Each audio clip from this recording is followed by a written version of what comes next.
Do you want it? Yes, Lord. If you ain't got no gas in your car, will you press your way? Yes, Lord. If you ain't got no food, will you press your way? Yes, my God.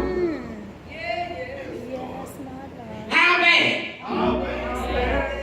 do you want it? Yes, Lord. Yes, Lord.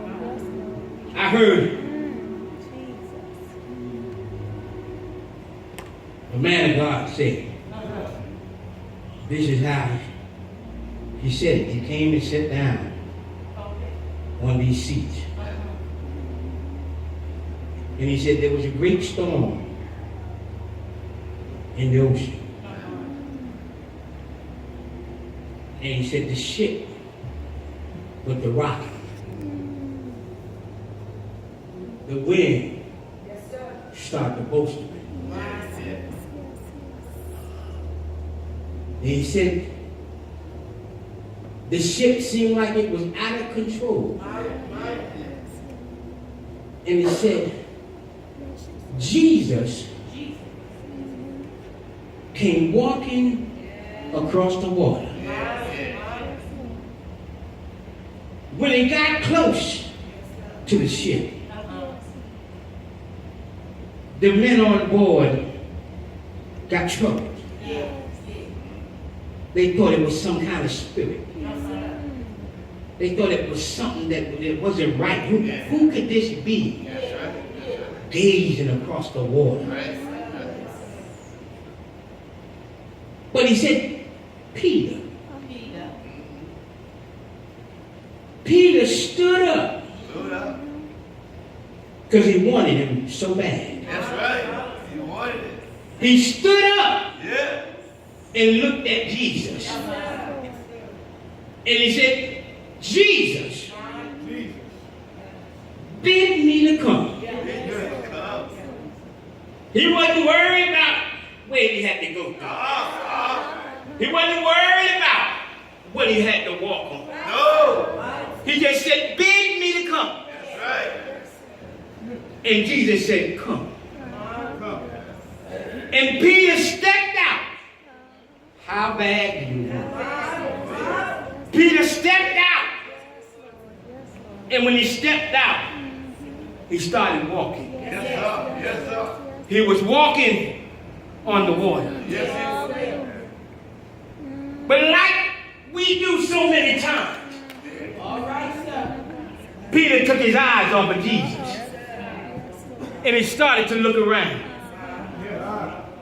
Oh, glory to God. He started to look around. He wanted it bad enough to step out. Yeah, yeah. And this is what we got to be careful of, saints. They come in and they're on fire. What you want me to do, Pastor? What you want me to do? What you want me to do, Mother? What you want me to do? But a couple of weeks later, you don't see them. Because they took their eyes off of Jesus. Amen. They took their eyes off the prize. Paul said, I pressed toward the mark. Hallelujah. How bad do you want it? Come in and get on fire one Sunday, the next Sunday you lukewarm. All right, sir. Read. Yes. Come in, hooping in the holler.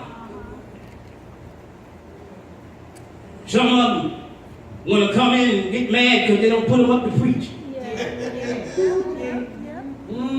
My God.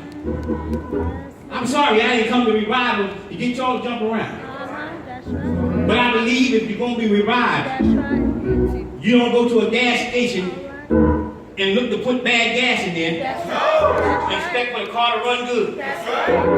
You got to go in there and get some of that good stuff. Amen. You got to fill up with some of that good stuff. Amen. To know that you can get down the road without no problems, Mother. I know you've been going down the road a long time. I can ask you how bad you want it. But I see you've been wanting it for a while. Some of us here need to take it from mother. How bad she wanted it. I know you've been down the road, Pastor, a long time. I know you must have wanted it really bad. See, when you want God's anointing really bad, it don't matter what you go through or who try to stop you. You still make it to God's house. You still give God some praise. You still holler when you need to holler. You still jump when you need to jump. You still stand when you need to stand. How bad? How bad? How bad do you want it? Hallelujah. Thank you, Lord. Yes, my God. Hallelujah. Hallelujah. Yes, Lord. Hallelujah. Yes, Lord. Oh, God. Yes, Lord. I'm finished. Jesus. Thank you, Lord. Yes, Lord. Sometimes we look at the messenger and we see that he's trying to do the very best he can. But it's not me you need to be looking at. It's the God in me. Hallelujah. And when people see you, they need to see the God in you. Listen. We almost out of here. Listen. We got to stop letting people see flesh. Yes. And I'm not talking about the flesh they get up and they can buck it. They know how to buck it. You know, I ain't talking about that, mother. I'm talking about the flesh that when you say something to a mother, you know how you used to go up to them and say, baby, that dress is a little short. Put this over you. Huh? You know how you used to say that to them? They used to say, okay, thank you, mother. And put something over themselves. Now you tell them, baby, your dress is a little too short. And who you talking to? Take your time with that preacher. Huh? That's flesh. Oh, yeah. That's flesh. Oh, yeah. Nowadays, you know, the Bible says to honor. That's right. Hallelujah. Yes, Lord. Not only your mother and father, but honor your elders. That's right. All right. If mother, if you came up to me and I'm sitting up there in the pulpit, and you came up there and told me, elder, I want you to get laid out on the floor. I don't know why you're telling me to do it, but I ain't going to say nothing. You know what I'm going to do? Get up and lay down on the floor. Amen. See, we have gotten away from, hallelujah, being obedient. I asked the question, how bad do you want it? See, because you can't get it without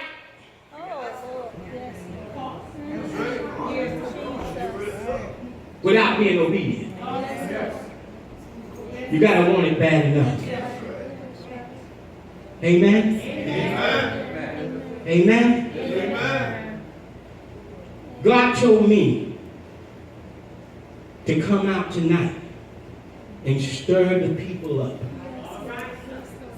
To let them know that if they want it bad enough, your miracle is here. Some of you, been praying for something for a long time. Been asking God to move for quite some time.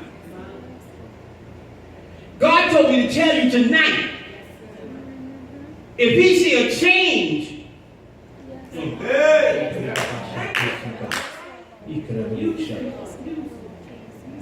God said, if he see a change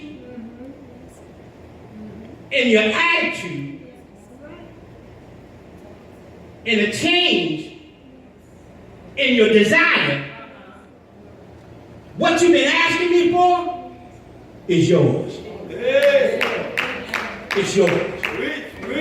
See, a lot of times we go to God with with things. We asking for things, but we don't want to do nothing.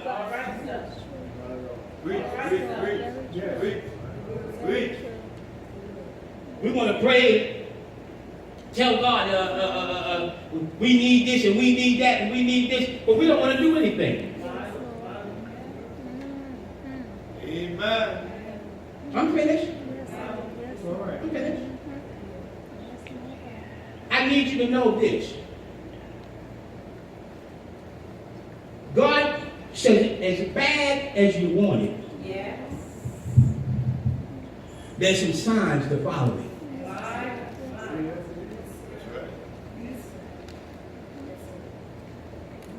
You want to be a national evangelist?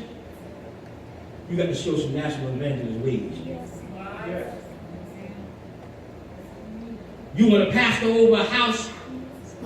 You got to show some pastor ways.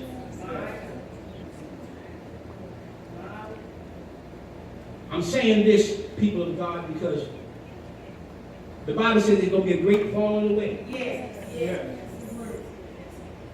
And it's going to start in the household of faith.